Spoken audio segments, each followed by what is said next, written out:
I stood alone on a desolate road, darkness engulfing me as thick raindrops hammered against the hood of my broken-down car. I was miles away from civilization, trapped in an eerie forest with no phone signal. Panic set in as I realized I would have to find shelter for the night. Through the storm, I spotted a flickering light in the distance. My instincts told me it was a guest house, a place where I could seek refuge until morning. I braved the rain and wind, making my way toward it. As I approached the entrance, the once inviting glow of the light transformed into a sinister hue. Goosebumps erupted across my skin, but I had no other choice. I hesitantly pushed open the creaky wooden door. The interior was dimly lit, shadows dancing across the walls. I surveyed the room, discovering antique furniture covered in dust cloths, as if untouched for years. The air was heavy, thick with an unexplainable presence. A shiver crept down my spine. I proceeded up the grand staircase, guided by the flickering glow of a solitary candle. Each step amplified the eerie silence that seemed to envelop the entire house. As I moved along the creaking hallway, the sound of whispers filled my ears, a chorus of sinister voices that sent a chill down my spine. Night fell, and the house fell into complete darkness. Fear gnawed at my insides, but I was determined to survive the night. Alone in my room, I heard the rustling of something unseen beneath my bed. The scraping sound sent my heart racing, but I refused to let fear consume me. That night, haunting melodic tunes floated through the corridors, a symphony of sorrow and despair. I braved the unknown and followed the sound that seemed to guide me.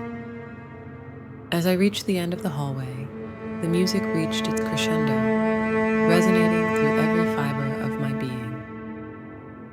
I pushed open a door, leading me to an attic illuminated by moonlight.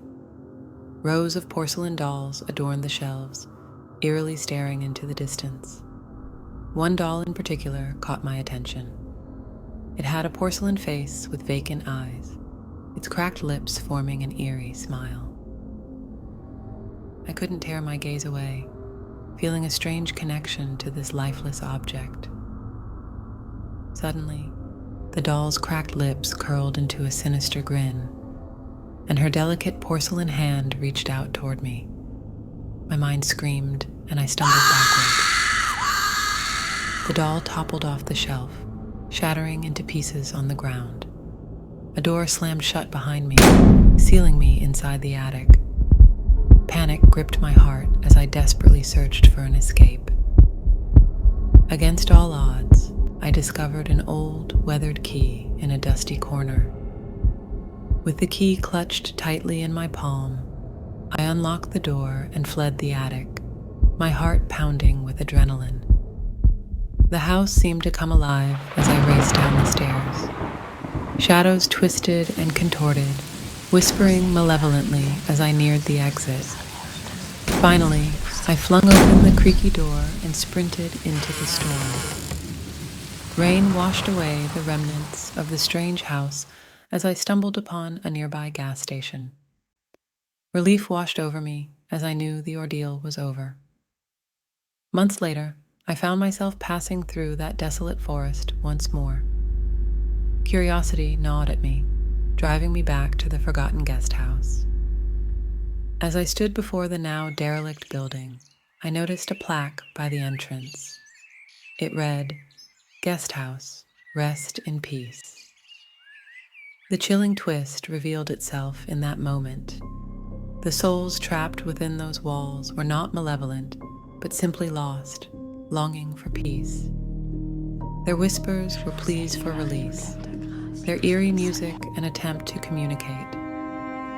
And the doll, shattered by my fear, was merely a vessel for the haunted spirit's last attempt at reaching out.